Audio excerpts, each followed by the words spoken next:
Welcome to Off the Record, talking real estate with Joe and Makayla. If you're interested in the Portland, Oregon real estate market and want the unvarnished inside scoop, you've come to the right place. Thanks for giving us a listen. Okay, welcome everyone. Thanks for joining the show. This is Off the Record with Makayla Mast and Joe Reitzig. Hello, hello. How are you? I'm fantastic. How are you? I'm doing good. You just treated me to such a lovely lunch. Thank you. You're welcome. We went and toured a listing we have coming soon, and then we ate at Yum Cafe, which Joe's never had before, so that was fun. Never had the Yum Cafe. 2 thumbs up. Yay. Yeah, and it was kind of sort of healthy too, which I was looking for. So I think it's healthy. Good choice. Sauce could be high calorie, but it's pretty tasty. Super tasty. Good ingredients. Okay. As you people know, we are all about the food on this show. Love, love, love the food. Which reminds me, we need to plug our food cart pod. We do. Right. It's coming up. Now that spring is here, we're going to start back up with our reviews of food truck pods around Portland. So if you're looking for good eats, be sure to go to our YouTube channel, Live Portland, and check out our food truck reviews. Yes. It's a fun one. Yeah. I love that one. And there's 2 new food pods for us to review, which will be exciting. There's one off of Cornell. Everybody's talking about, has a killer playground play structure, which, I'm looking for now. Yes. And then there's a new one in Southeast Portland that I've heard amazing things about. I've told you about it. It's on shipping containers and there's different levels and there's a rooftop little bar situation. What? Yeah. Which you can drink for 2 this year. I will be drinking for 2 this year. And then I can drive us. Yeah. That'll be. I love it. Great setup. I love it. Okay. There's always new food cart pods around, seems like. Yeah, which is good. It means they're doing well, which I like to hear because we take a break in the winter and I feel bad for taking their business away because we sure I think everyone takes a break in the winter. Well, not everyone, but yeah, some good eats to be had. So we have a great show today. We are going to be talking about the 3 questions we ask before advising a buyer who wants to write an offer on a home, which this is Makayla's topic, and I love it. I'm super interested to hear what you have to say about this. Thank you. Yeah, it's kind of an internal dialogue as we found the one with the client. These are things that I feel like are happening in the back of our minds. We're trying to figure out while the buyer's all emotional and excited, which is great. But yeah, for sure. We got to be there. A trusted advisor has the level head. So yep, pros and this cons should be a good for sure. one. Before we get into that, we got to start with our off the record moment.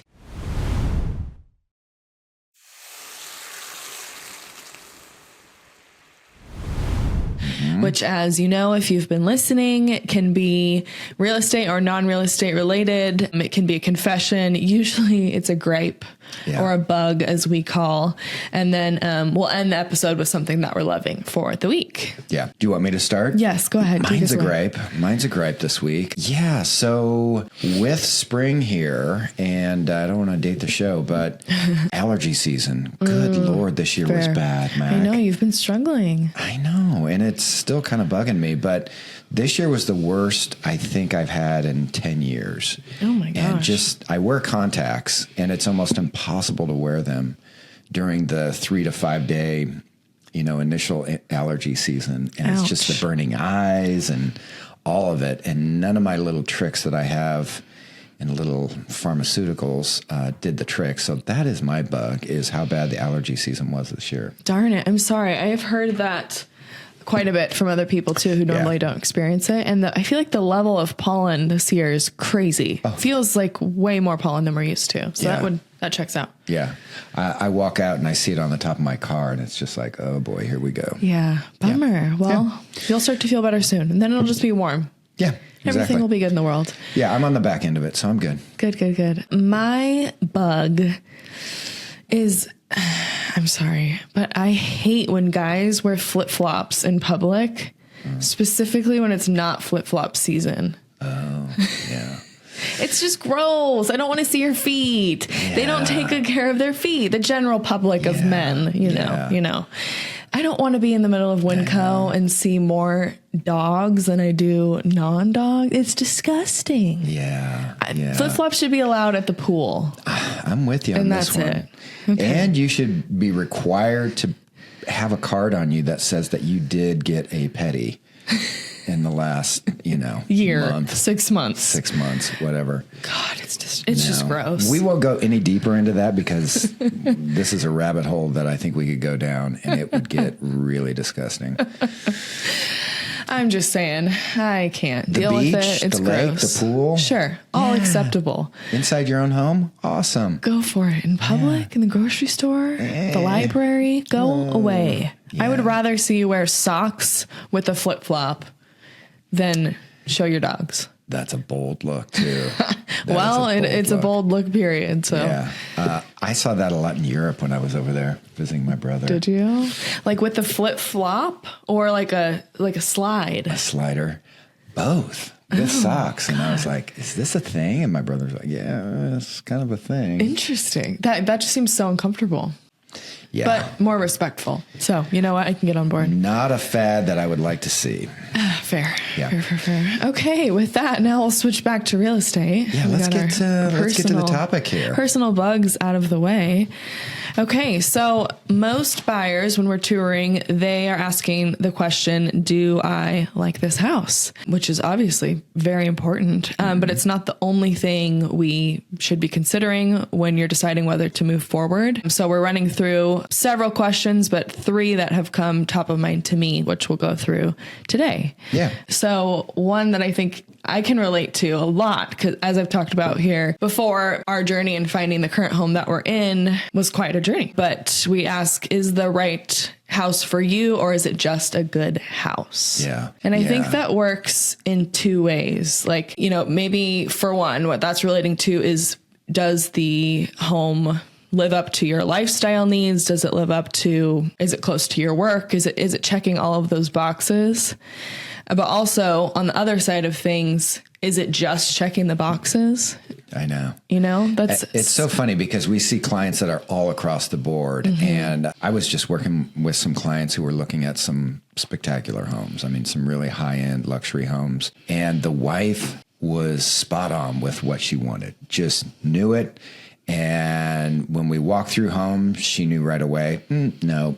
But when we walked through a couple of them, she was like, yeah, okay, I get it. This is it. This is good. And the husband was very much, couldn't quite, it took him longer. Yeah. It took him much longer. Fair. And he couldn't get over the, do I like it or do I love it? Okay. And he ended up saying, I don't love any of them. He goes, I'm just not attached to real estate that way, which I think some people are like that. Some people are like that. Yeah. I just had a client. He was so emotionless about the whole process, but I kind of appreciated it in a certain way. Yeah. We're just not used to dealing with that. So it was interesting, but I think it's good to decipher that for us to know about our clients. And some people, like his wife, she's meticulous, which is great. You should be that way. I amaze myself because being a professional broker, you think, oh, it's going to be so difficult. But like when I was looking at homes, and we haven't bought a home in a while, but when I was looking at homes, I could make anything work. I was like, oh, this is cool. Yeah, I could do this. I could look at 10 homes and probably 8 or 9 of them, I'd be like, yeah, I could see this. That's so funny. Yeah. You say that because that was my experience with myself. And I was disappointed that I felt that way because I'm a professional broker. Yeah. But I was coming at it from the mindset of, oh, we can fix this. Yeah. We can change it. We can upgrade. If it has all of these things, then it would be perfect. Yeah. The nightmare of a renovation we would be still sitting in if we settled on some of those houses would be awful. So anyways, just because it checks all of the boxes doesn't mean that it's your house. Yeah. And that's okay. I love your question. Is this the right house for you or just a good house? And that's such a great question because I think it makes people really dig deep and think about, is this the right house? Mm-hmm. Or am I settling, or am I just checking some of the boxes? Mm-hmm. And getting those priorities and putting things in order of what's most important versus what is not as important, I think is critical. But I think that's such a good question. And that it does call out the trap of settling versus compromising smartly. Right. Love that. Okay. Yeah. So question number 2, do you want to lead us with this one? Yeah. So what are the risks and are they worth it? Mm-hmm. That's a good one. Yeah. This kind of gets into the nitty gritty, which, we're dealing with most of these things during the inspection period, your due diligence period. That is a safe period for you to back out of the offer with all of your money, all of your earnest money. Investigating the home is a really big piece of what we do. But sometimes there's really obvious things about the home that, we may discourage you from writing an offer. Yeah. And I think, wouldn't you say location's the biggest thing there? Yeah. I remember years and years ago, I had clients who loved this home, but it was sitting underneath these high power wires. And I mean, it was so close to the wires that you could hear them sizzling. Oh, that's hard. Yeah. You would get used to it, but. Yes, you get used to it, but they loved it. They wanted to write an offer right now. Didn't even really notice the wires. And I was like, hey guys, one thing we should consider is, you're telling me you're 3 to 5 years and then you're going to have more children and you'll need a bigger house. Let's talk about resale for a second and what those high powered wires might do to that. And they're like, oh yeah, the wires. And I said, let's walk out on the patio. And the minute we walked out on the back deck, the wife was like, oh my gosh, I can totally hear those now. And I hate to burst people's bubbles like that, but I want them to know that up front going into it. And if then it's not a big deal, then okay. Right. But they were so enamored with the home. And when we went outside the first time, they're like, oh, we could do this and this and this and this. Meanwhile, I'm going, holy smokes, people, do you not hear that? So having that conversation, from there, they were like, yeah, that would bug us. Within a week. Good. Yeah. Yeah. I'm glad you brought that up. So things like that, things that are totally out of your control, like being right off of a busy street. I feel so bad when there's a beautiful home. You saw one coming up the hill for sale that's just right off the main road. It's just going to be harder to sell in the future. I remember with those folks too, that was the last home of the day. And then we were going to go out and look at, I think 2 or 3 more the next day. And the very first one we looked at the next day was cheaper and way better for them. See, it's true what we say. It's always meant to be. The right home is out there. Yes. Don't settle unless you really, you're weighing the pros and cons on that. So what can't be changed versus what's cosmetic is a big one too, right? Yes, definitely. Like those power lines, that ain't getting changed. No. You're living with that both while you're living there and when you're trying to sell it again. So, but cosmetic stuff, you can upgrade. Yeah. The one thing as I'm, looking at your deck here, which is beautiful, but the thing that a lot of people, I've noticed is we'll be, with someone in a home and they're like, oh, but the deck, and it's like, well, the rest of the house is perfect for you. Yeah, but the deck. And it's like, I got a deck guy. We can get this done for you. Right. Or we can have the seller contribute to you getting a new deck because this one has so many rotten boards and XYZ. Yes. So that's an expensive repair. It is an expensive repair, but it's also something that can be negotiated. Yeah. Most things can be. What comes to my mind was a tricky one. I was showing my brother a house, and it's an old, cute house. He would have loved it. Needed some work, but it was in downtown Hillsborough, and it had to have been 100-year-old oak tree in the front yard. Sure. And it had its roots were just the sidewalk, the roots grew under the sidewalk. The sidewalk was sideways. Yeah. And all I can think about is what the sewer line is like under that. Yeah. And yes, we could negotiate the sewer line, and yes, we could fix the sidewalk one day, but is anybody going to take down that 100-year-old 60-foot oak tree that could continue to cause damage in the foundation and the sidewalk again? Probably not. Yeah. So that one was interesting because, we always think there's a way we can come to terms on this, but that one was tricky. So things like that we are always looking at for you. It's kind of our job. It is our job to have like an X-ray vision of the home. Yeah. What we say. Yeah. And sometimes, risk reward is an interesting conversation because there's times where if you're okay with a little bit of cosmetic stuff and it's the absolute, it's in a neighborhood that's amazing, and this is the only home that's not quite up to speed. That can be a fair risk. Oh, yeah. Right? So, good stuff. I'd take that investment any day. Yeah. So, question number 3, what does the competition look like right now? Yes. That's interesting. Yeah. So days on market, activity, is there a sense of urgency here? Yeah.